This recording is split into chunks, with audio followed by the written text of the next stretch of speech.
Het is een prachtdij om hier te kuieren in de bosken bij Beetse Zwerg.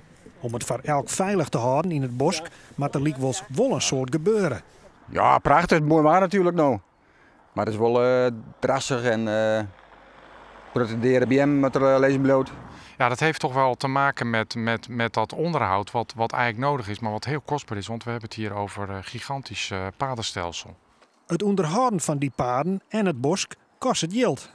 €80.000 per jaar. Dan hebben we het nog niet over toezicht, dan hebben we het echt over recreatief onderhoud. €80.000 waarvan de eigenaars van de boeten zeggen dat de mierskip daar ook om mij betalen moet. Dit is een gemeenschappelijke opgave, iets voor iedereen.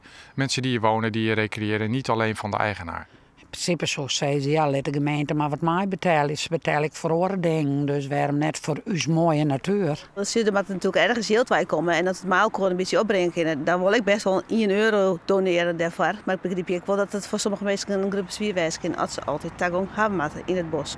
Ik kan de golfbaan niet mee betalen voor zoiets. Die hebben ze hier ook toch, een golfbaan?